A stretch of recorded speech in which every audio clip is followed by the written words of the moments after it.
All right. Hello, everybody, and welcome to another episode of the Black Spinner Music Podcast. And today's episode, we are going to review the Deep Purple Mark II albums releases. So that means we're going to go from the Grupo Concerto album all the way to the Battle Rages on. There are a couple of releases there, Mark III, but we'll talk about Mark III next month. We did Mark One last month, so we're going to move on to Mark II. Joining me today is Travis Perota. How's it going, Travis? I'm doing just fine. It's good to Um, see you guys, and it's good to talk about my favorite band. Yeah, yeah, well, I'm happy to be here. thank you for joining us, and also from his new home in Florida, in Tampa, Florida, is Al Horta for the Be Cool or Be Podcast Out. He's here every week. How's it going, Al? It's going well, man. Just in my new home down here in Florida. Florida's my home now, so here for good. Starting a new job next Monday, so. Oh, wow. So yeah, I purposely got down here and I had this week off so I can spend time with my family and get things done around the house, and just had a new floor put in this room, and all the bedrooms in my house. My main house, my kitchen, living room, all that already had like floors like this, but all the bedrooms had carpeting, and I wanted it ripped out. And my wife actually found the exact floor that matches the floor of the rest of the house. So we're having all the bedrooms floored in. The less carpet, the better. I have pets and all that stuff, so it's easier to keep clean. Yeah, I took out all my carpets because of my pets. And down here in Florida too. I mean, it's nice to have floor. Carpeting is. That's good up north when it gets cold in the winter, but down here, you know what I mean? So, Exactly. But yeah, man, keep the house cleaner and stuff. So, yeah, but I'm enjoying my time here. My wife and daughter finally get to see them, and now I gotta wait. Now I gotta wait for my parents to get down here. They gotta sell their house and get down here. So, until then, I'm down here. That's it. Okay, well, great. Hey, So, what we're going to be doing, we're going to be reviewing the albums one by one. We're going to give a little summaries on our point of view of the albums, and not maybe, but also talk about certain songs that stick out to us off of each album. The Mark II lineup consists of Ian Gillan and Richie Blackmore and Roger Glover, the great Ian Pace, and the wonderful, wonderful John Lord, who really introduced a lot of us to keyboard playing. A keyboard playing like that, it does not come all the time. It seems that the great late John Lord used that as a lead instrument, and he would intertwine with Richie Blackmore. And what a team they were, especially the Mark II lineup, where they just intertwined and they were heavy and fast. So we're going to start off with a live album by the band. It's going to be called Deep Purple, the Royal Philharmonic Orchestra, conducted by Malcolm Arnold. This is usually just called Deep Purple Concerto. This is a orchestra band along with heavy metal, or well, not quite heavy metal yet, but hard rock, something that the band wanted to intertwine. And this has led to a lot of different incarnations by other bands. What really comes to mind is Metallica's S&M. So Deep Purple were the forefathers of that. Why don't you start off with the round table, Travis, about this album? sure. So, John Lord brought up, as soon as Ian Gillan and Roger Glover were enlisted into the band, John Lord brought up the idea of going into a classical direction. And Richie Blackmore was not too fond of that idea, but he said, okay, we'll do this concerto, but if it doesn't work out, then we're going to go in with my idea, which is a heavier rock band. And it happened, and all the music, I believe, was written by John Lord. It is. It is written by John Lord. And my consensus for this album, it's all right. For what it is, it's all right. I'm not. This is coming from the biggest Deep Purple fan ever. Yeah. I don't think it's their strongest output by any means. I think it's fine for what it is. The musicianship, of course, is amazing. And Ian Gillan sounds he sounds great. He does sound great. It's just not my taste. I do like classical, but I have to be in the mood for it. And that's my thoughts. All right. Al, what's your thought about the concerto by Deep Purple? Admittedly, I never heard this album until like 2 years ago when one of my favorite record stores in New Jersey was going out of business, and I was visiting there frequently, like probably once a week, twice a week, guys, as they were getting rid of their stock. They were closing down, and I actually found it on. I found it on DVD audio, which, if you know me, like, you know that I like surround sound music. Yeah. So this album was actually mixed into surround sound, and it was released on DVD audio. And I never had it. I try to collect a lot of that surround sound type stuff because I'm really into that. And so immediately, like, they had it there and it was cheap, and I picked it up. I'm like, I don't have this Deep Purple one. I never heard it really. I always was aware of it, but I never had it on album, CD, or vinyl, whatever. So I picked it up and I took it home and I threw it in, and it had a really nice surround sound mix to it. Most live albums in surround, it's like you get the band in the front. It's like you're sitting in the audience. They do it in perspective, like you're sitting in the audience. You're hearing the band from the front. You're kind of getting the reverberation from the rear speakers of the band, kind of like you're sitting in the middle of the arena, and you kind of get the audience kind of surrounding you as well. So it's not like mixing a studio album. It's a little different in surround, but I enjoyed it. It was cool. It's not something I really, after the one or two initial listens, I didn't really revisit it again. And now it's like put away along with my surround system. I don't have any of that stuff set up here yet, but eventually, when I get it all set up, I want to get back into listening to like some of this stuff again. But I remember I liked it because I do like classical music, and from what I remember, it was the first time really like a rock band and an orchestra kind of worked together. Yeah, one of the very first.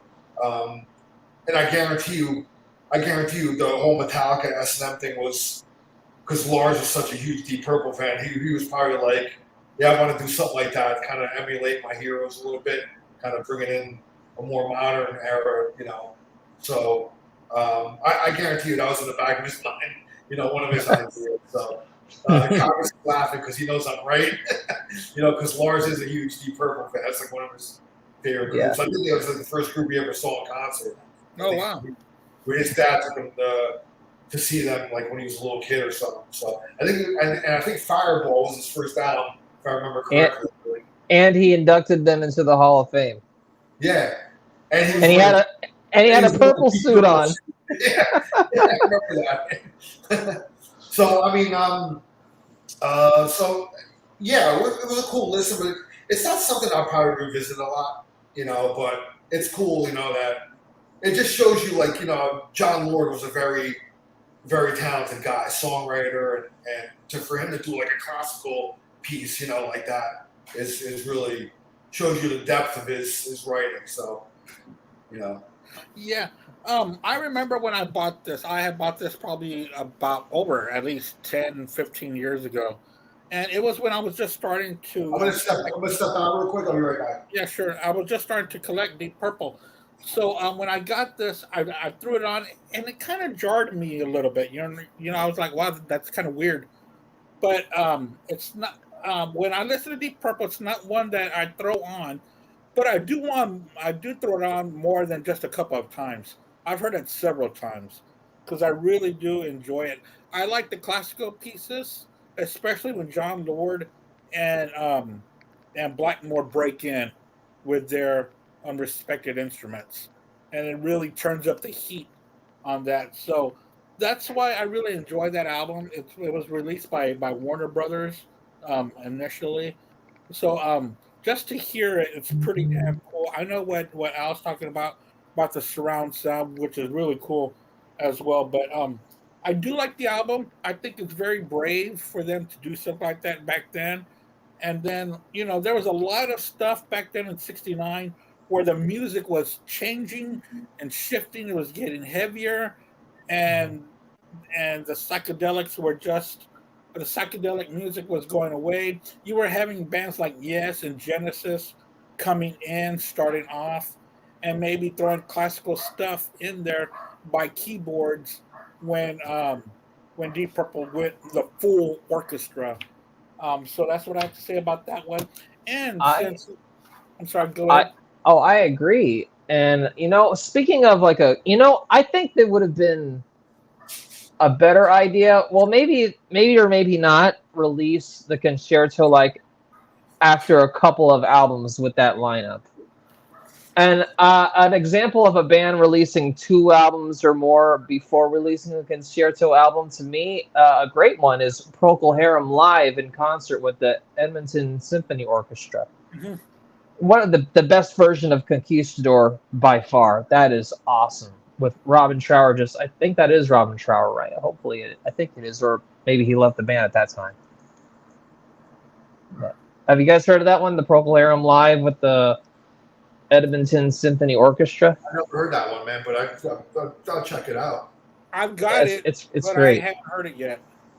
I bought it not too long ago, and I've heard a lot of really good things about it. But I do have it, but I haven't heard it. But now that I'm going through my records in alphabetical order, it's going to take a long time for me to get to the P. The Oh, P. I'll get back to you in 2026 when I hear it. What the? You got a lot of homework to do. Dude, I'm telling you, dude, I'm still in the ARs. Hopefully, I can listen to the Bs this week. I'm in a freaking month. I'm part of this group called Temple of the Astral Riff, where like it gives like 6 or more albums that were released on this day, and I'm like, oh damn, I got some music to listen to. Oh, that's pretty cool. So that's Yeah. where it's that when I see it on Facebook or whatever, these albums were released on this. I was like, do they mark them on their calendar? I don't understand. Yeah, my main man Samuel Wetz turned me onto that one. Okay, thanks a lot because I want to look into that too. And like Travis was saying earlier about Deep Purple and Richie Blackmore, what that said about the concerto, and said, if this doesn't work, John, we're gonna go heavier, and which is what they wanted. And that's exactly what they did. They even called it In Rock. In Rock. Deep Purple in Rock, one of their great albums. I really love the Mount Rushmore look on here. That's pretty damn cool. I've always liked that. And then here's the back. It's just the same. But the song that sticks out to me on this one, it's gonna be Child in Time. Well, damn, Speed King, The Flight of the Rat, Hard Loving Man, really good. And this was also produced or engineered by Martin Birch. Martin Birch was starting to creep in to the Deep Purple camp. We all know that he will remain with Deep Purple and then also be a mainstay with Maiden going into the 80s. So Martin Birch was already starting to put his stamp on hard rock and heavy metal production. What do you think about this album, Travis, on rock? Oh, it's a masterpiece. And I'll say, I got 2 things to say about it before I get into my favorite track and stuff. If you guys know who Martin Popoff is, Yes. when he interviewed Roger Glover, Roger said, when Richie and I were making the album, Richie said, anything that's not heavy, it will be left off the album. And I have to say, if Black Sabbath didn't release an album before 70, like record an album before 70, I believe Deep Purple would have had the first heavy metal record in rock. That is so damn heavy for 1970. It's not funny. Especially with tracks like Into the Fire and Bloodsucker and Speed King and like haunting stuff like Child in Time. It's just, it's a perfect record to me. And it is my favorite Deep Purple album. It's a lot of people's favorite Deep Purple album, but man, if there's a reason why, it's phenomenal. My favorite song on the album, it's difficult because I could change my mind any day, but I'm gonna go with a deep track off the album. I've always thought that Flight of the Rat was like the dark horse on this album. It was never performed live. I just love how, John Lord and Ian Pace and Richie get their own solos, and Richie just kind of does that wah wah waka, waka, waka on the guitar. Yeah. So damn cool. And then John Lord just destroys the keyboard, and then you hear a wacky drum solo from Ian Pace. It's just a fantastic song. I don't have a least favorite song on this album. Every track is so strong. So I think it's perfect, and it is my favorite Deep Purple album. And Mark Allen Taylor, who's watching today, is telling us what's up. How's it going, Mark? Mark's favorite lineup for Deep Purple is actually Mark III. So I'll probably have him on Mark III. We'll see about that. What's your thoughts about Deep Purple and rock? Al? Admittedly, like, for the longest time, when I was younger, I only had on CD. I had Deepest Purple, like the compilation. I had that, and I had Machine Head. So it was really the only two, like, kind of Deep Purple. I also had Perfect Strangers as well. I remember that. And so I didn't get like in rock for like the longest time, but I did get it a couple of years ago, and it like Travis said, it's a masterpiece, and it's heavy as hell for its time. I mean, like, to me, they're right there. They're right there with Sabbath, man. In terms, they could be right there with Sabbath in terms of heaviness. And I feel the same way about some Zeppelin songs too. I mean, those three really kind of, Sabbath is the first all out heavy metal band. They put all those ingredients together and made the perfect storm. But I mean, Deep Purple could be just as good as heavy, and fucking Zeppelin could be as heavy too. At times, not all out, but this is a heavy album, man. And Child of Time is just a fucking classic. I mean, the screams that Gillan does in there, man, just set the standard for, like, Dude, on Child of Time, it's freaking crazy. Yeah. It's not before Immigrant Song. Yeah, it's ridiculous, man. There's a reason why they don't even do that anymore. Just the haunting screams on that song. Yeah. It wouldn't be there wouldn't be any screams like that until Victim of Change is when Rob Halford does that scream at the end. Wow, yeah. But before Rob Halford was doing all that stuff, it was Ian Gillan and, of course, Robert Plant. But so dang. I remember the Deepest Purple, the compilation album I had Speed King and Child of Time on there. So I already knew those two songs. And Speed King is what a way to open the album up, man. Yeah. With the great Ian Pace, dude. I mean, and just the fact that I got to meet him, last year or earlier this year was meeting a fucking legend, man. I mean, one of the top drummers of all time. To meet him is almost like, to me, like meeting John Bonham or Bill Ward, like those guys, man. Yeah, I mean, he's amazing, and he's still doing it. He still sounds great. Yeah, he still sounds awesome. And he invented a lot of the heavy tribal type of drumming.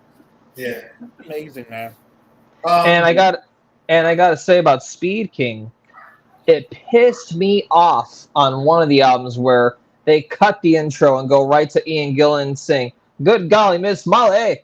Yeah, but now you have the extended one with the Richie just doing the wah wah on that guitar. Just a loud sound before it gets into that soft keyboard intro. And then it slams right into Ian Gillan just rapping about 50s rock references. Yeah.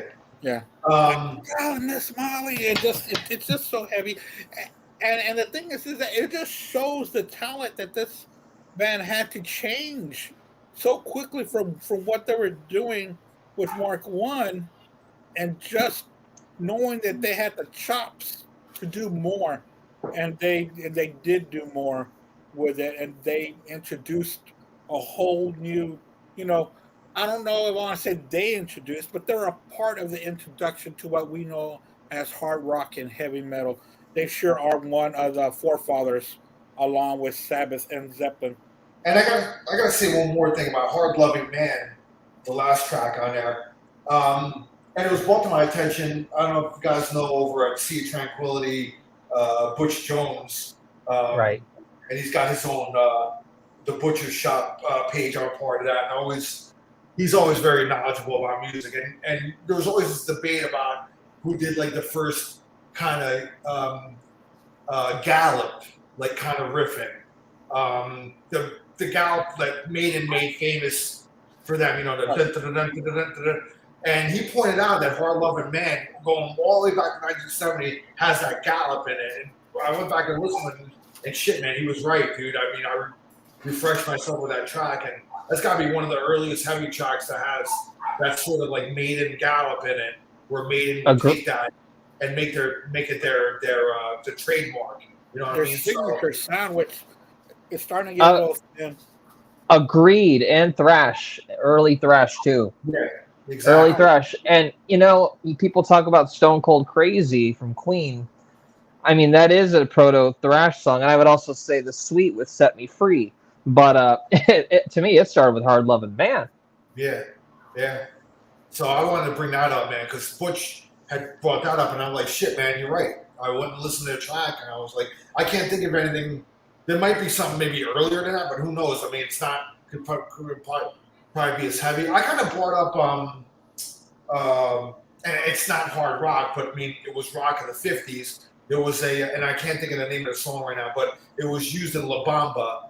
It was a track by Buddy Holly, actually. And I remember watching that movie, and they're playing the song, and I can't remember the name. It's when they were at that concert where, you know, before the plane crash, if you ever watched that movie. Right. They were touring together, and the song that Buddy Holly's playing, like, actually, it's the riff that he's playing almost has like a kind of gallop to it. Now, I know it's not heavy metal, it's not hard rock, but it was rock of the 50s. So I'm sure like kind of that rockabilly kind of had that galloping kind of riffage to it as well, you know? So I kind of, you could say kind of originated probably out of that too, you know? But as far as a heavy track though, I mean, the Deep Purple track, you know, Hard Loving Man, I mean, that's one of the earliest I can like kind of hear that sound. Yeah, hear that sound. So I wonder if it was Peggy Sue, because if you think about Peggy Sue, no, it wasn't Peggy Sue. You can hear the really fast strum. Yeah. But it wasn't that song. It was a different song. But whatever. Anyway, go ahead, Ann. Yeah, I was going to say about in rock. It is one of my favorite albums by them. I like it more than a Machine Head, just because there's certain songs that are a little bit shorter, and the instrumentals or the instrumental pieces on each song are so cohesively tight on in rock, and that's what I love the most. And from there, they will go on to another album that I heard this morning. Actually, it's called A Fireball. Is what they'll come out with next. Fantastic album. Again, there's the earth, the back part of it. On the inside of it's pretty tight too, of the pictures of the band, and also the Fireball in black and white. Songs on here, Fireball, No, which is a great track. Yeah, Strange Kind of Woman. I love Anyone's Daughter. I don't know why, but every time I hear Anyone's Daughter, it reminds me of a Dylan song. It reminds me of something that Dylan would write. And I heard Richie Blackmore liked Bob Dylan, so maybe that was a little bit of input from Richie's influences. And it's so amazing how Ian Gillan can just change his vocalization like he does, especially on Anyone's Daughter. You flip it, you got the mule, Fools, and No One Came. Another great track. This is when they are in full speed. You know, they really did kick the ass of the hippie movement that was there for a very short time, because rock music became heavier at that moment. So, Fireball by Deep Purple. What are your thoughts on Fireball, Travis? First off, that album cover is awesome. Yeah, and I think it's better than In Rock, actually. It's just so cool. It's like an outer space, and you see like a flying fireball just come with the band members' heads. It's kind of goofy a little bit, but it's also awesome. And speaking of Hard Love and Man being proto thrash, Fire, the title track. Jeez. Who was doing this in 1971 aside from Black Sabbath? Who was doing this? It's phenomenal, and I freaking love the. Oops, let me pause that for a second. I love the lyrics where it goes, speeding like, I think it's called speeding like a fireball, dancing like a ghost, Gemini, which one I like the most, or something like that. Mhm. It's some goofy lyrics, but the way Ian delivers them, it's just so cool. I love the title track so much. No No No is an amazing song too. And my favorite track on the album is, I believe it was released on the UK version instead of the US version. My favorite track is Demon's Eye. Such a cool, laid-back tune with Ian Gillan crooning, and then you get a really awesome John Lord keyboard solo, and then you get Ritchie Blackmore doing 2 guitar solos that are so kind of silky and smooth. It's just an amazing song. It's my favorite on the album, and one of my top 5 favorite Deep Purple songs, period. Anyone's Daughter, I know that a lot of people don't like, there's a lot of people that don't like that song, but I like that song the same way I like Led Zeppelin's Hot Dog. The lyrics are goofy as hell, but the guitar playing is great, and I think it's just a fun novelty track. I don't take it seriously. I have a lot of fun with it. It kind of takes a break from like the serious heaviness and kind of has a little bit of fun. I think it's awesome. The Mule, I'm not huge on the Mule. I do think it's great due to Ian Pace's drum solo.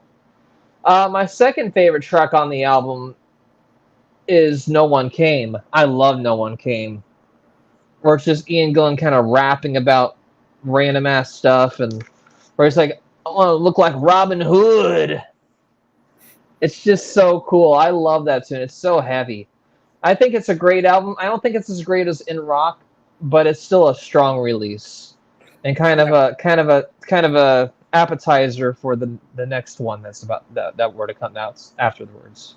Yeah, I strongly agree with your take on this album too.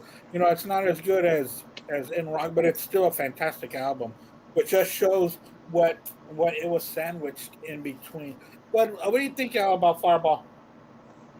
I agree. It's not as good as In Rock, but it's still a great run that they're doing. They're really, opening up Fireball, like you said, man, heavy tune.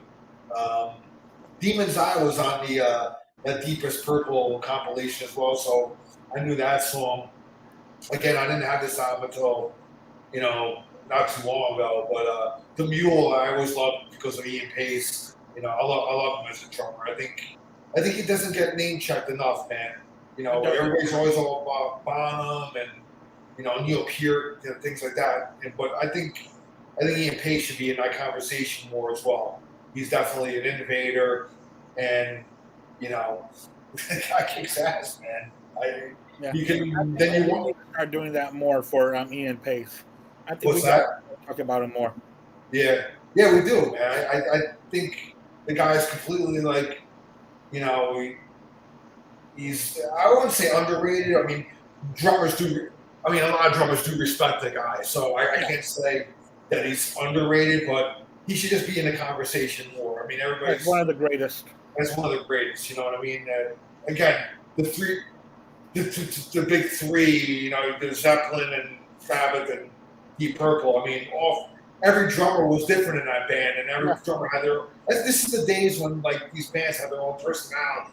Not everybody sounded the same. 1,000 bands didn't sound the same. And what?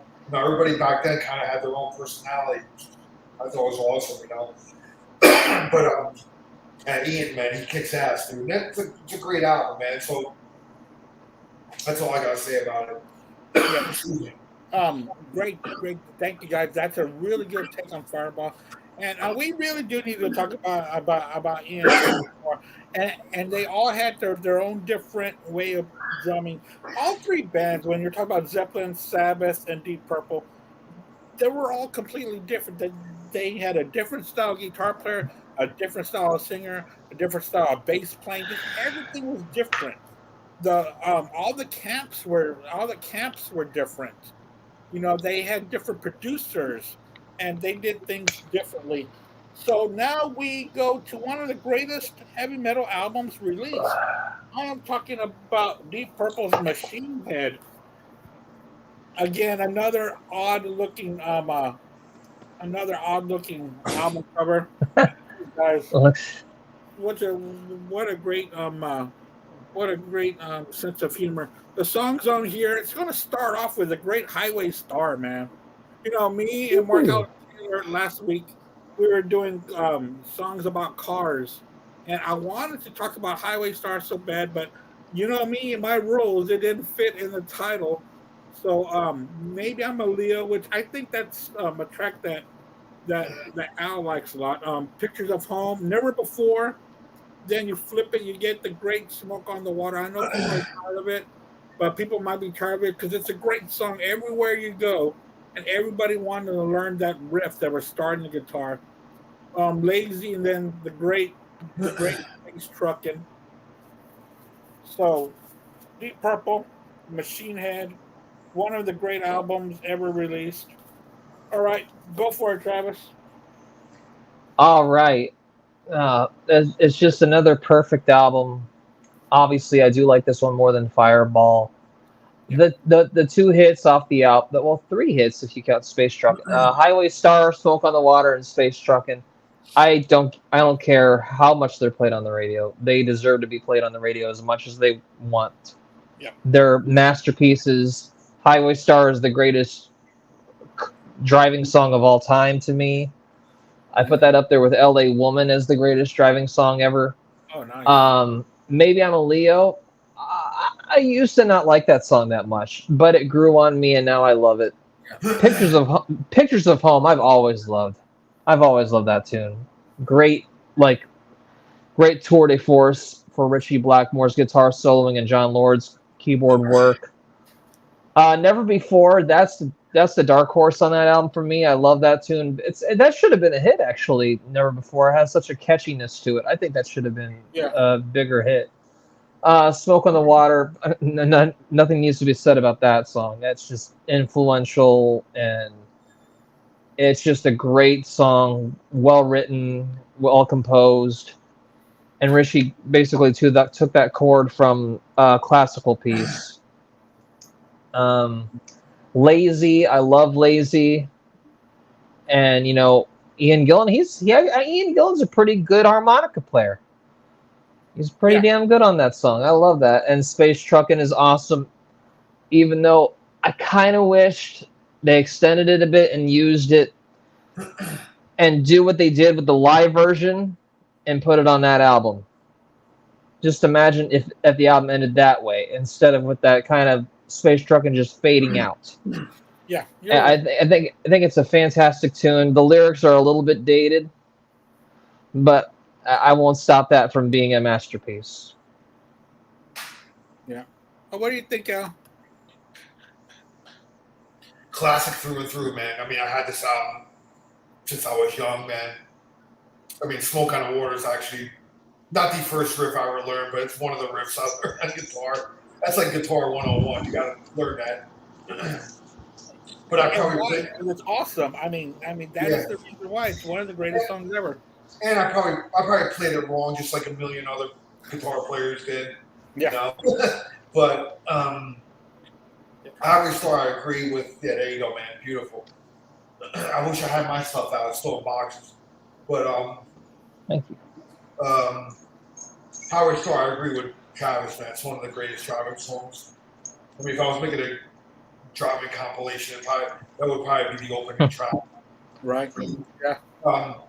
Maybe I'm a Leo, classic. Pictures of Home, classic. I mean, you get like that classical kind of influence that influenced Yngwie later on, and countless other players and shit. Lazy, I used to cover that in a band that I was in. And let me tell you, that was one of the toughest songs to learn. Like, Blackmore is not easy, dude. To play him. Yeah.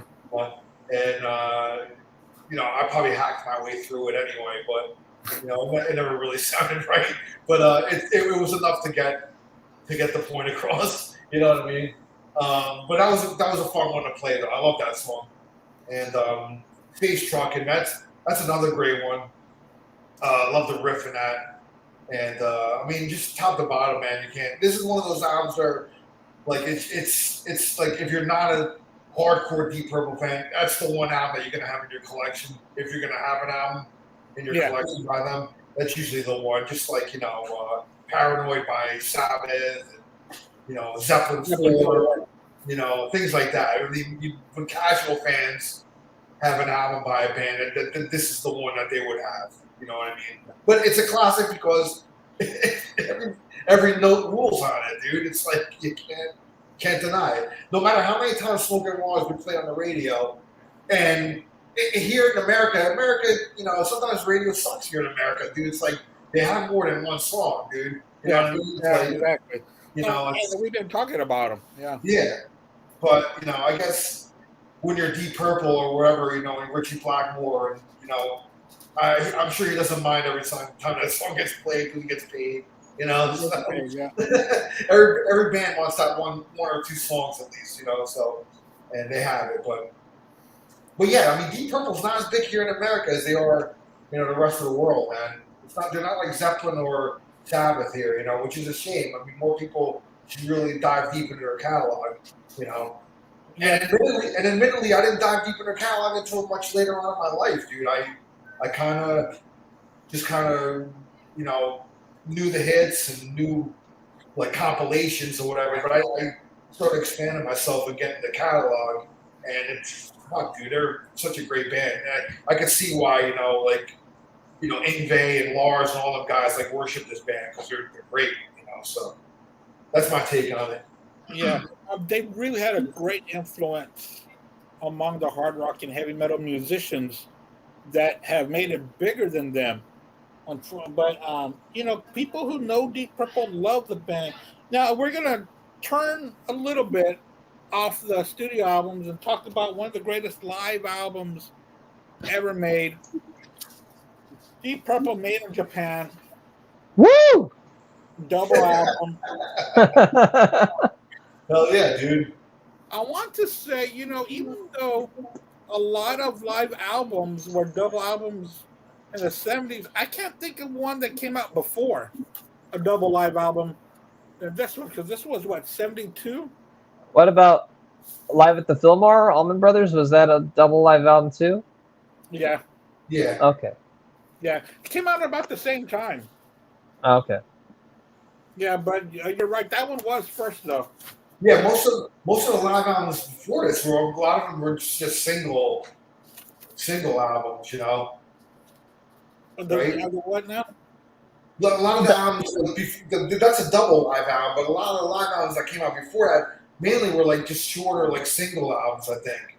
Yeah. Can I interrupt for one moment? Sure. I gotta say, this band is so damn underrated. It's like they came out with the first iconic live album. And they had a big hand in inventing heavy metal. And I feel like today this Deep Purple does not get the respect they deserve, aside from Black Sabbath and Led Zeppelin. And it's just, you only hear Smoke on the Water and maybe Highway Star sometimes on the radio. They, get the Let Out on the radio. They should have like a Deep Purple kind of special. Play three Deep Purple songs. Well, Travis, that's what I was getting at before. It was like the perception of them in this country and in the States it sucks, dude. You know what I mean? It's ridiculous. If you go to Europe or South America, these guys are gods, man. They're revered and they have hits upon hits overseas. You know what I mean? And they're and they play arenas and things like that. I mean, but here it's just like last time I saw them, it was in a theater, and I don't even know if it was sold out or not, but it was a lot of people there. But I didn't look up in the balcony. I was down, I was pretty close actually. I had like a couple rows back, and I'd seen them that close. My video of them is on YouTube. So if you ever want to check it out, well, awesome. Yeah, but that's the show that I met, Ian and Roger Glover, and I didn't meet Ian Gillan though. He didn't come out I kind of hung out after. He didn't come out. He must have left in a different vehicle or something, But just for me, meeting Ian Pace and Roger Glover was enough, dude. I was like, these two are fucking legendary guys, man. So I was cool with that. Yeah. I try to turn people onto Deep Purple as much as I can. You just gotta keep fighting the fight. You gotta keep doing it, man. That's what you do. You gotta. Yeah. Just keep hammering it, like Deep Purple, man. Deep Purple. Exactly. And to go back to the live albums, because there were live albums that came out in the late '60s, but those were kind of light live. When you get to the Allman Brothers and to Made in Japan, these were hardcore, great performances. You can feel the actual live performance. It wasn't just a live recording. You can actually feel in this. And I believe that this is how it started, was with Live at the Fillmore. And I would throw the Who live at Leeds in there. That's a great live album. And also Rockin' the Fillmore. Humble Pie. Humble Pie. Dude, I mean to me that's one of my top 10 live albums, dude. I mean I agree. That set a template, dude. I mean, if it wasn't for that live album, Kiss Alive might have not happened, dude. You know what I mean? Because even Paul Stanley admits that album, they modeled their album after that live album. And also Frampton Comes Alive. That was a big stepping stone for live albums. That was already in the mid-'70s when live albums were kind of becoming the whole 70s. Everybody had to have a double live album between that 75 and 79. But that is the best live album time was there in the 70s, because after that it just started to get too perfect, too much noodling around. The 70s live albums, you can just feel it, man. You just felt it. Let's go through these tracks. Highway Star, Child in Time. That was it for side one. That's all they needed for side one. Side two, Smoke on the Water, The Mule. That's it for side two. You go to side three, Strange Kind of Woman and Lazy. And then side four, Space Truckin'. That's it. I mean, this double live album only had 7 songs, which just shows you how they were just spreading as musicians. Travis, what do you think about Made in Japan? It is one of the greatest live albums ever. Definitely in my top 5. I will say the one live album that I will put toe to toe with it is UFO Strangers in the Night. That's my favorite live album, period. And who brought up that live albums started to get kind of stale in the early 80s? Like, who did you bring that up, Andy? Yeah, I guess. Okay. I agree with you. I felt like the last true live album.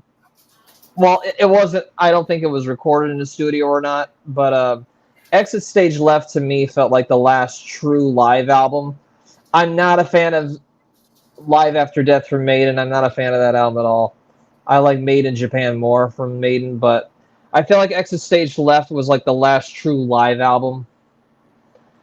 But Deep Purple Made in Japan is a masterpiece. All the studio versions of those songs turned up to 11 on stage. Yeah, Highway Star, Lazy with that great keyboard intro. John Lord just mixing it up. Space Truckin', the definitive version of Space Truckin' for me. It's just excellent. And then on the special edition, you'll get 2 bonus tracks. You'll get a live version of Black Knight and Lucille, I believe.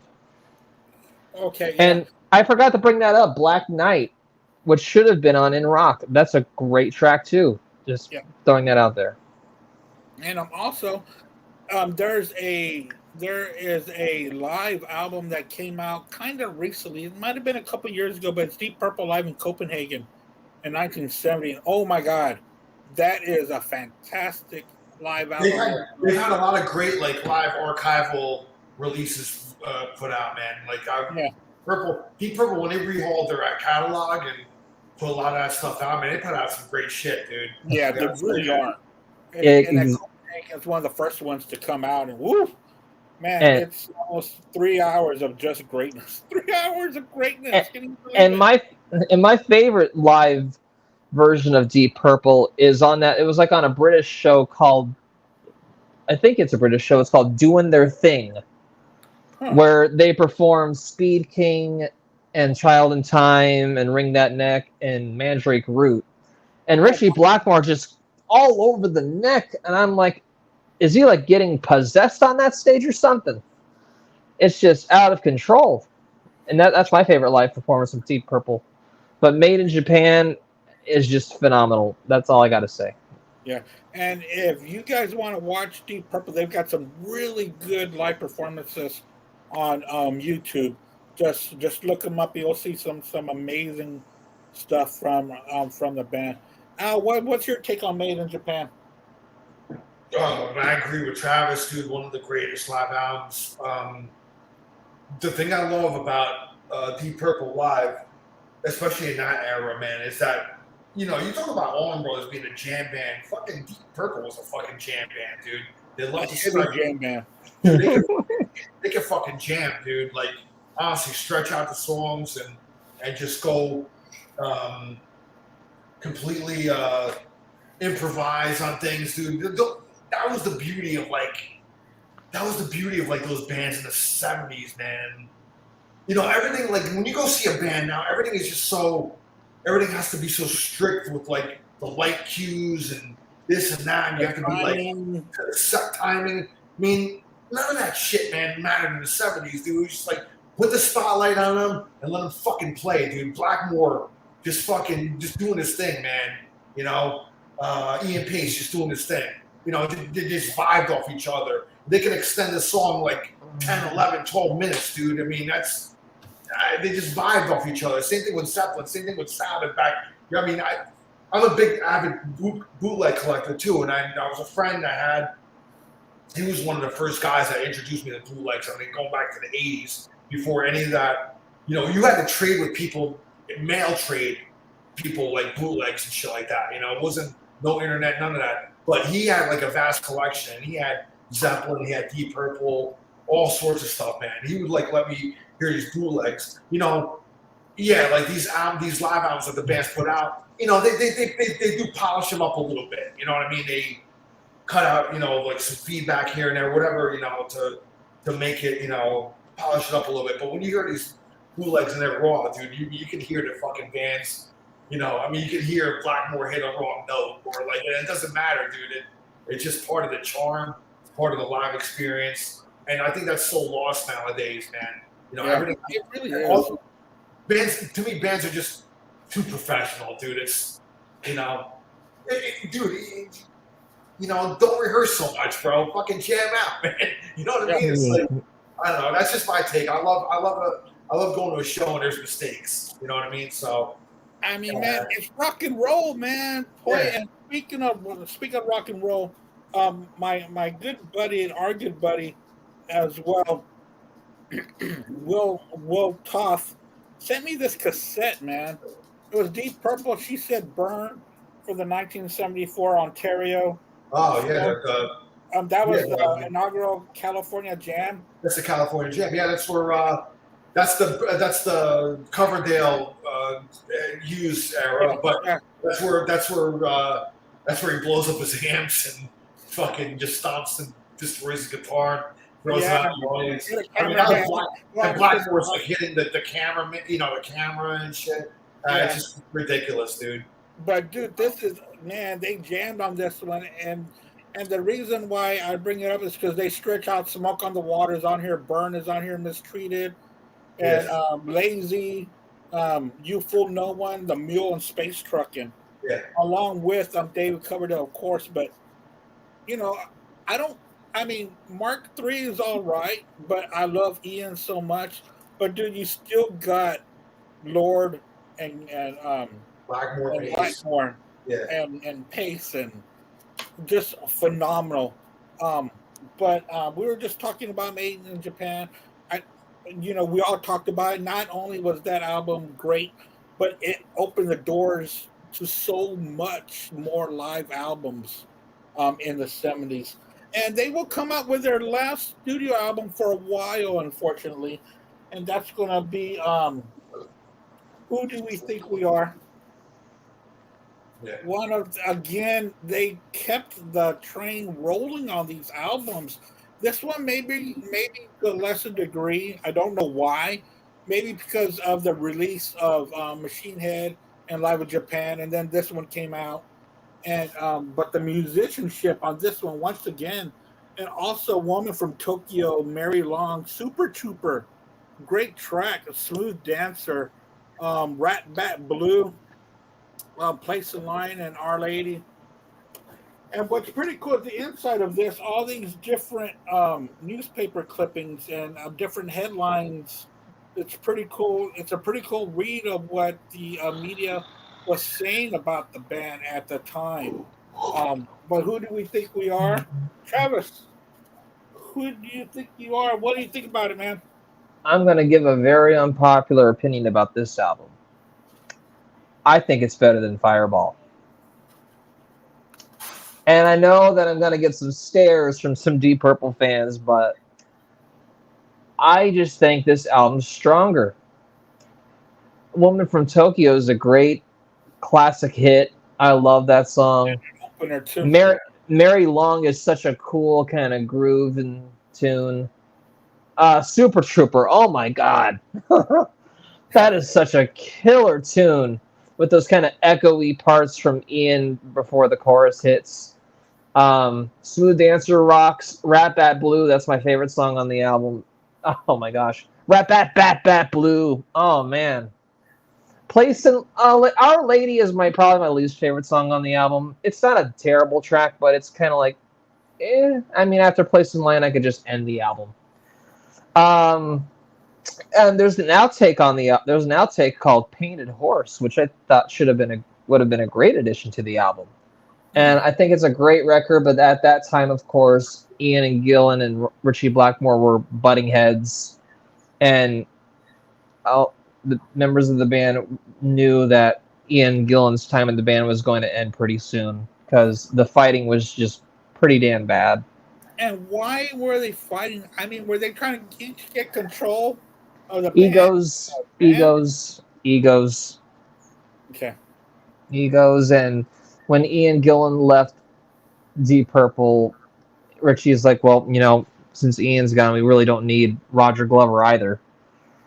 And Roger got a pretty shitty dismissal from Deep Purple. And Roger's like, I'm quitting. I don't need to be told that I'm fired. And Richie Blackmore, on the last tour date of the Who Do We Think We Are tour, Richie went up to Roger and said, it's not personal, it's business. And it was pretty sad for them to leave. But yeah. And at that time, Richie was actually interested in starting a band with Phil Lynott. Wow. Of Thin Lizzy. And he wanted to take Ian Pace with him. Oh, wow. Imagine. Oh, wow. Well, but, we were talking about all these great albums, and this was only in a 3 or 4 year period.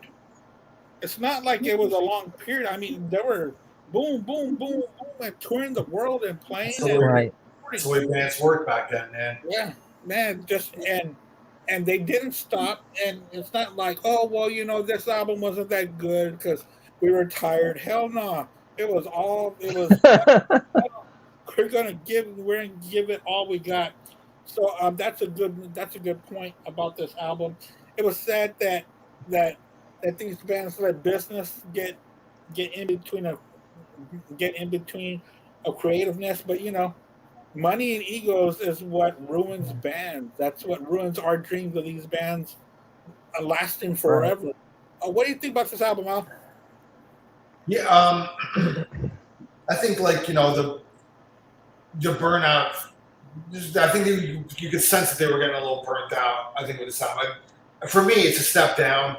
The album. I mean, but it has one of my favorite Deep Purple songs of all time, which is "Woman from Tokyo." I mean, I've always loved that song, man. That song is just—it's right up there, and it would be in my top 10 Deep Purple songs. You know what I mean? Admittedly, I'm not I'm not a hardcore fan like Travis is. Travis is the man when it comes to this band. I'm not like on your level, but no, seriously. I mean, for me, Rush, like nobody competes with me with them. Fuck that. That's my band. Sabbath, I love Sabbath. I know Sabbath in and out. Deep Purple, I'm still like, there's still parts of the catalog I'm not like, I don't know like the back of my hand. I'm still learning on them. You know what I mean? So, but I'm educating myself, Travis. I'm educating myself. No, it's okay. One thing.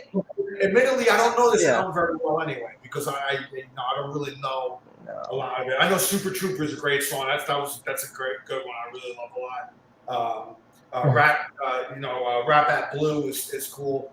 But really, that's it. I mean, Woman from Tokyo is my favorite still on the album. I think that's a great song. That's a great song. So, and when they played it live, it was always great to hear that. So, so that's my take on the album. I'm not totally familiar with it, and I don't want to bullshit anybody that I am. So that's my take on it. I remember when my uncle had bought it not too long ago. He said, "Man, what do you think about this?" I said, "Dude, it's a really good album, and I might not like it as much as Fireball, but I do put them up there with the classic albums by Deep Purple, and it belongs up there. It belongs to be talked about more. Who do we think we are?" So they will break up. Mark III will come up, and then Mark IV will come up. But they will reunite in 1984. Is that right?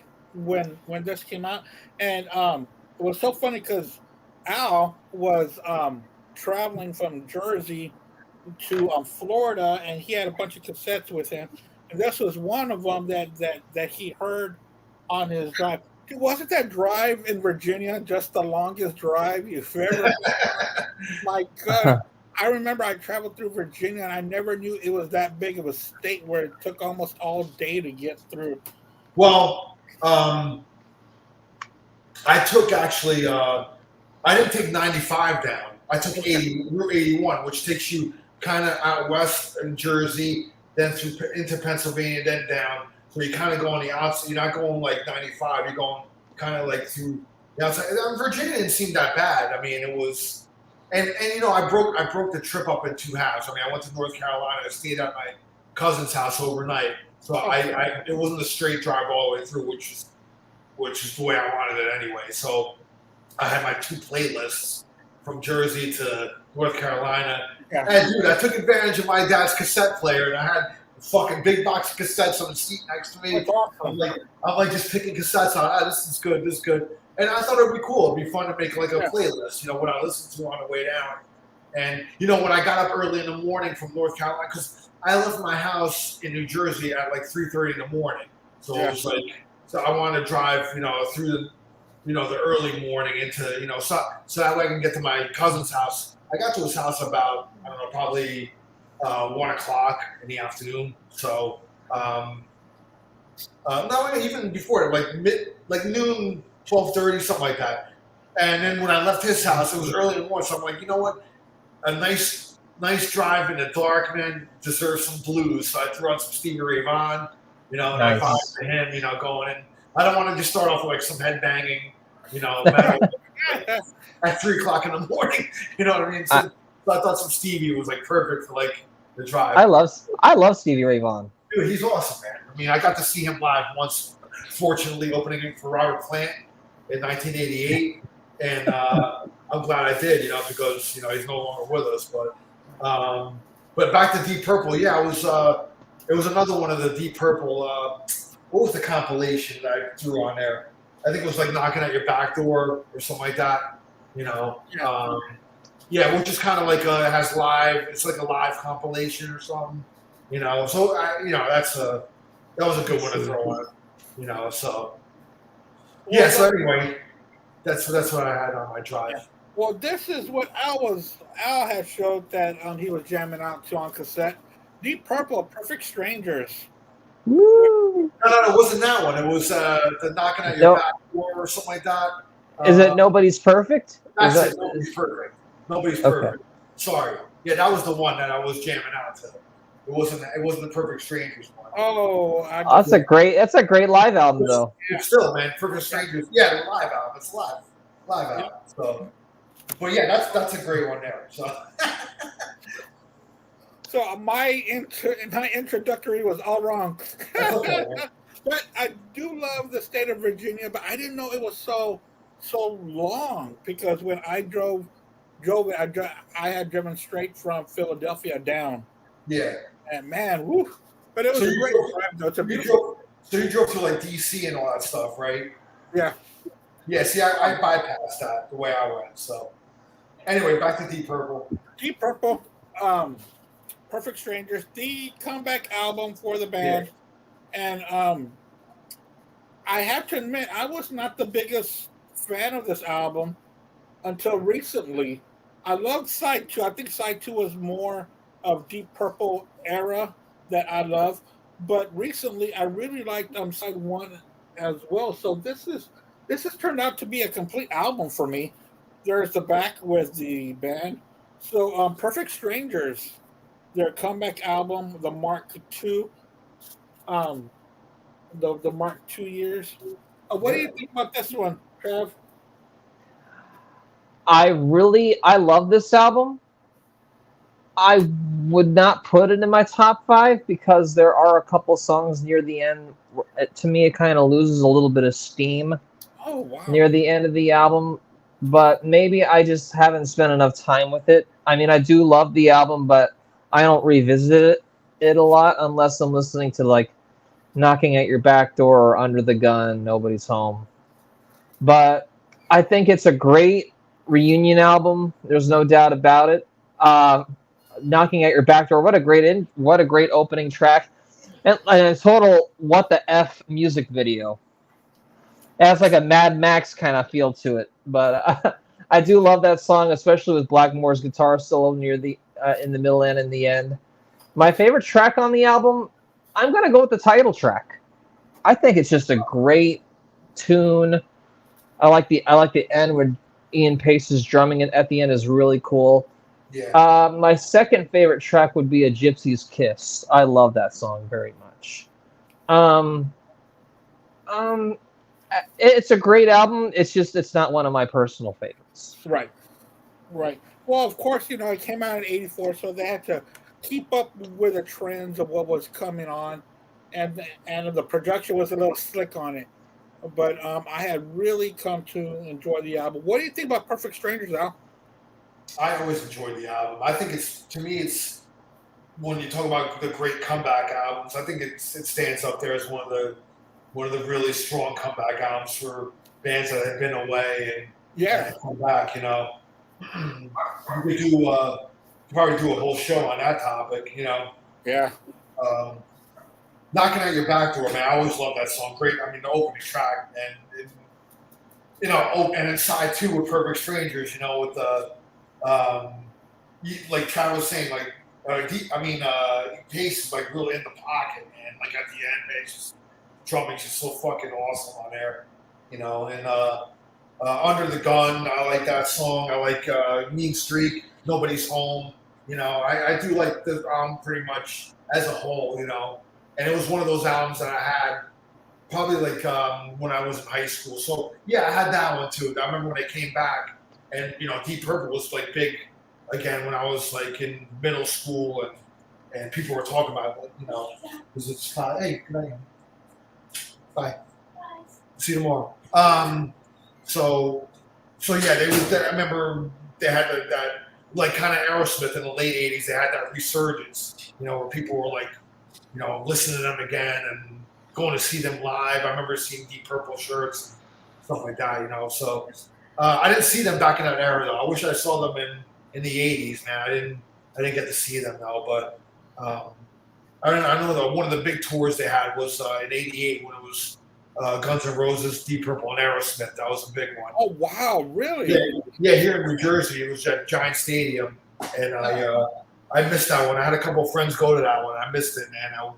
I kind of punched myself for doing that, but it would have been cool to see Deep Purple. Yeah. At that time, and even Aerosmith and Guns N' Roses were coming up, you know. Yeah. But that was '88. That would have been Permanent Vacation. yeah, it was Permanent Vacation. You know, obviously Guns was coming up with Appetite and House of Blue Light for Deep Purple. Yeah. We were touring on that one, so and we'll get to that next. So, but that's my take on this album. It's a great comeback album. One that kind of gets a little lost when you talk about comeback albums now. I don't think a lot of people bring that one up, but I think it's they came back strong, you know. Yeah, they really did. Until egos started ripping them apart again. But that would be a really good topic. Comeback albums, top 10 comeback albums. We will work on that one. And speaking of the one that Al was just mentioning, The House of the Blue Light by Deep Purple. Really great album cover. I really like the album cover. I love that album cover. In a way. Yeah. You know? Me too. Who did that album cover? Was that Hugh Syme that did that album cover? Does it say in there at all? Because it seems like one of his album covers. The guy that would do a lot of the Rush albums. It seems like that's kind of the style of. I don't know if it was him or not, but I do love that album cover though. Looks like a haunted house a little bit. This is like the entrance of, you know. What do you think about this album, Travis? I'm not a big fan of it. I don't really revisit this album a lot. It's got its standouts for sure. I mean, Bad Attitude is one of my favorite Deep Purple songs, period. I love that song a lot. Call the Wild, it doesn't sound much like Deep Purple, but I do like that song. The Spanish Archer is pretty cool. I've always liked Mitzi Dupree. Everything else, it's either good or kind of blah to me.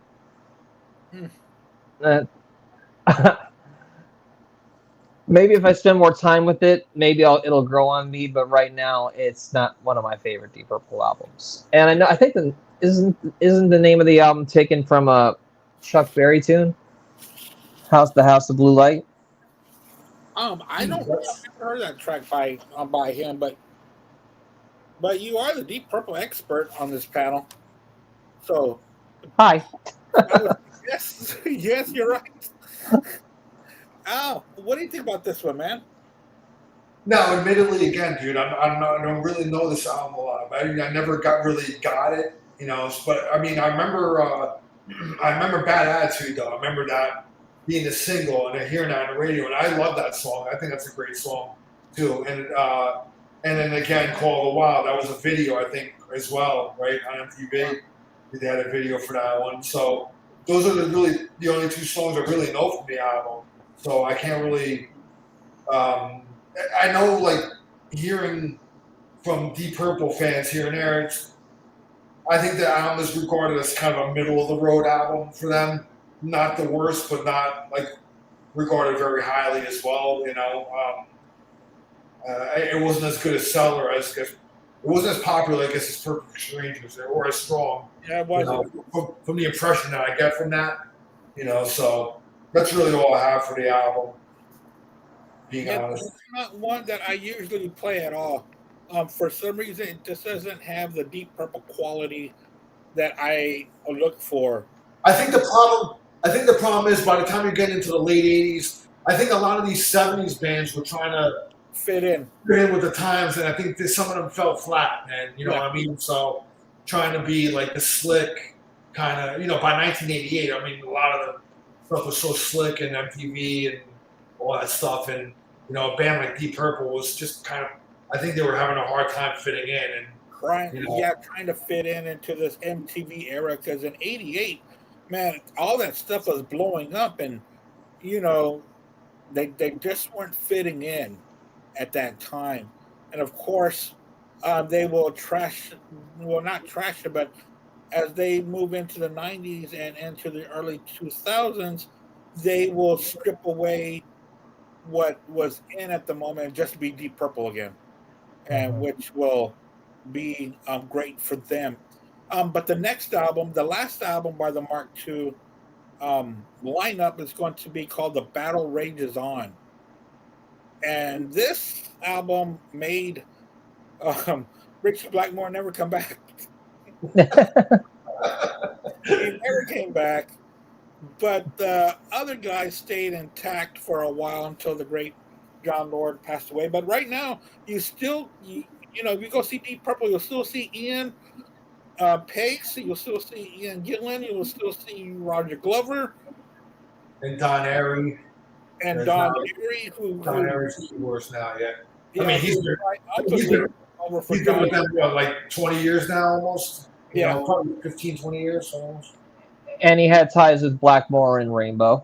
Yeah. So and also he immaculately took over for John Lord, and very respectfully took over for John Lord. And John Lord allowed it. John Yeah. Lord allowed it because there was the last performance that John Lord did. Don Airy was also on stage, and that was basically a John Lord handing the torch to Yeah. Don Airy. So what do you think about this album? I know that we talked about it briefly for a while, but why don't you tell the world what do you think about the Battle Rages On by Deep Purple? I love the album cover. I think the album cover is Me awesome. too. Oh, it rocks. It's so awesome. And so is the album. So is the album. I think it's far better than House of Blue Light. The title track is awesome. It has a ripping tune. Lick It Up. It's got a stupid ass title, but it's a pretty good song. I like that. Anya. Anya is one of my favorite Deep Purple songs. Period. I love that tune a lot. Wow. That's a standout track for me, and it was like kind of like the minor hit on it. I love Nasty Piece of Work. That song is awesome too. And Time to Kill is also great. I think it's a great last album with Richie Blackmore. And before that, of course, you had Slaves and Masters with Joe Lynn Turner. And that would be my least favorite Deep Purple album. But Sounds Richie more was like Richie was Rainbow Light. Yeah. And Richie Blackmore was strongly against hiring Ian Gillan back, but the fans and the critics and the manager wanted Ian back in the band so bad that when Ian came back, Richie was like fuming. He was really pissed off, and it led to. Think about it though, about him coming back outside of Richie Blackmore. A great idea. And I love Joe Lynn Turner. I do love Joe Lynn Turner, but he's not the right fit for Deep Purple. But I think it's a great final album with Richie until Richie decided to do a half-assed I Quit during the middle of a tour and just wrote like a half-assed letter. And Joe Satriani came in to save the day and finished the Japanese tour with Deep Purple and was actually offered a slot as a permanent member. Yeah, he was. Mhm. But he had so much going on his solo career. He went back to a solo career instead of joining Deep Purple. What do you think about this, Al? The Battle Rages On. And I gotta admit, man, like I never heard the album, dude. I'm not gonna lie, you know. There was a guy, a friend of mine actually, who had an apartment that he rented out to a guy. The guy left behind a lot of stuff. He left behind a couple boxes of CDs, and like this is actually one of the CDs that was left in there. I was like, oh shit, I never had this Deep Purple one. I never got around to like spinning it though. It's in my collection now, but I never pulled it out and spun it yet. So after the show, I'm gonna have to like just kind of give it a listen and kind of familiarize myself with it. But admittedly, man, I've never heard the album, so I can't comment on it. So I don't want to, you know. I will say this though, you know, the album before with Joe Lynn Turner, yes, Rainbow Light. But I remember on VH1, I think they had a countdown of like the I don't know, the 100 greatest artists or something like that of all time. It was one of those countdown shows that they had a long time ago, like late 90s or something like that, or early 2000s. And I know that one. Yeah, I know that one. I remember when they were talking about King's X, Richie Blackmore came on and he said that he offered Doug Pinnick the job to sing for Deep Purple, and Doug turned him down because he was committed to King's X. Right. I was like surprised. I was like, wow. But Doug's soulful vocals, I could hear that being able to fit in Deep Purple. I wonder what it would have been like, man, if you. And I'm thinking he probably asked them around the time of Slaves and Masters before maybe Joe Lynn Turner. Maybe it's got to be that era because, Gillan was gone for the album, so they were. I guess he brought Joe Lynn Turner in as kind of a last resort or something because right. I guess they were kind of asking some people and they were turning them down. But I'm thinking like Doug Pinnick was one of the guys he asked, because Blackmore admitted that in that show. So yeah, I would have liked to hear that. I'm a big King's X fan. Yeah, me too, bro. They're one of my favorite bands. So they're amazing. That would have been. I think that would have been cool, man. To hear him singing for Deep Purple, And I think at that time, Gretchen Goes to Nebraska was a big hit. So I think that was the reason why Doug Pinnick stayed with King's X. Yeah, they were already known, man. So and even they might have had the third album even out already. Just Faith, Hope, Love, maybe. So who knows? Because when did Slaves and Masters come out? 90? 93. No, 1990. Yeah, 1990. The one with Joe. Yeah. Battle Rages On came out in 93. Yeah, okay. Right, okay. But anyway, I kind of want to fill in, but admittedly I don't really know this album, so I can't really comment on it. Sorry. And me being the host of the show, I'm going to be along with. I've never really heard this album before, and I was going to stream it, when we decided to do the show, because we've been working on this one for about a week and a half, or around that time, and I just never got around to listen to it. But now that the way that that Travis was talking about it, it is certainly one that I do want to. If it's better than House of Blue Light, then yeah. Yeah. Yes. So thank you so much, guys, for joining me. Y'all want to add anything else about Deep Purple? More people should know about it. I'd like to recommend an album that has some Deep Purple tie-ins. Sure, go for it. Well, you know how Slaves and Masters was, I think it was like a shot at being a more commercial sounding pop rock album from Deep Purple.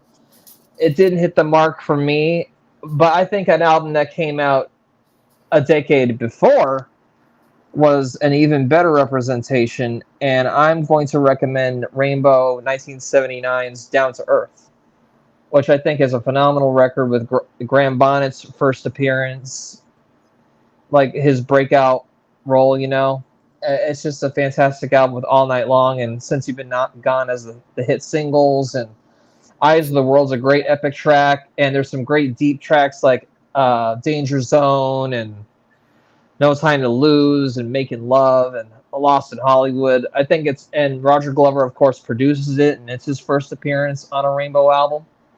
So I would recommend that for Deep Purple fans, and of course, all the Ronnie James Dio stuff too. Yeah. Good one. And I think I think some of the stuff they did with Steve Morse is actually pretty damn good too, man. Oh, I agree. Perpendicular is awesome, and so is Almost Human. There's a lot of people are like, no Blackmore, no Purple, but I mean, it's just kind of being a little unfair to that, dude, listen, I love Blackmore, dude. You know what I mean? Steve Morse is no slouch either. He is awesome. Yeah. So and Perpendicular and Infinite are my favorite Deep Purple albums with him. Yeah, good stuff, man. And if you want to hear some more Steve Morse, you can always go into the Dixie Dregs kind of albums. There's actually one that I really love called Unspoken, and it's called Unspoken because it's an instrumental all the way through. And on drums is the drummer for Ryan Morgenstein. Yeah, Ryan Morgenstein. Yeah. From Winger. The drummer. Well, he was in Dixie Dregs before Winger. Yeah. Very highly revered drummer. Yeah, he's excellent, man. Yeah. I saw Dixie Dregs open for Dream Theater Really? in 2000. In 2000 on their Metropolis 2000 tour, and they were great, dude. I mean, and then that's why Steve Morse has a band with fucking Portnoy, and Portnoy has a band with everybody, but I think Flying Colors was like the band with that Portnoy had with Steve Morse and stuff like that. But anyway, man, like I saw them open up, and Steve Morse is just a fantastic guitar player. Yeah, and I saw him with Deep Purple a bunch of times too. So yeah. The 2 times that I saw Deep Purple was with Steve Morse. So those Deep Purple fans out there that discredit those albums, you really shouldn't. But I think people who really do like Deep Purple are happy that Steve Morse is there. Well, he's not there anymore now, but not anymore. But for those albums that he played a big role in keeping the Deep Purple name alive, and also putting in his own spin on those songs. So thank you so much, everybody, for joining us tonight. Next week on Black Spinner Circle Music Podcast, we are going to be. We did the White Album, and how we were going to condense it to a single album, and it didn't come out the way that I wanted it to. So next week we're going to be doing Led Zeppelin's Physical Graffiti, turning it from a double to a single album. And I'll come out with the rules a little bit later. I want to do a little bit more look-see into how I'm going to be doing that. Spoiler, that's my favorite album of all time. Whoa. That's going to be tough. It's going to be tough narrowing that down to a single, man. Yeah, we're going to pare it down to a single. And this time, instead of having no limit songs, this time I'm going to put a limit on them. On a number of songs to keep. I'm going to try and keep it. I took this idea from Charles Trainer, because Charles Trainer kept the number of Beatles songs on there. So I'm going to condense how many songs were on a Led Zeppelin single album and use that number as an average. I will come out with all that stuff when it comes out, but next Wednesday is going to be Physical Graffiti, the single album. So if y'all want to be on that, let me know. That's going to be a fun one. I'll be in contact with y'all and see if y'all want to be on that as well. So thank you guys for sharing your knowledge and love of Deep Purple. Thank you. Music podcast. It was a blast. Thank you so much. Thank you for all the comments. Thank you for Mark Alden Taylor for watching on his way home from work. Well, listening, not watching. You should be watching the road. And also for a couple of other comments out there, thank you for watching. It's always the same people that watch us every Wednesday. So thank you so much, guys. Al, thanks for being on. And once again, Travis, thank you for all of your knowledge on this great band. Thank you for sharing that with us, man. And any show talking about Deep Purple is a show I want to be on. Yeah, so thank you so much, man. Travis, good seeing you, brother. Andy as well.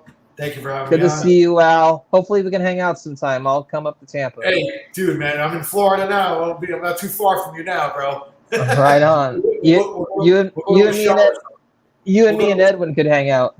Yeah, we'll go to a show or something together, man. Be cool. Absolutely. That sounds like a lot of fun. I'm in Texas, so I'm not that far.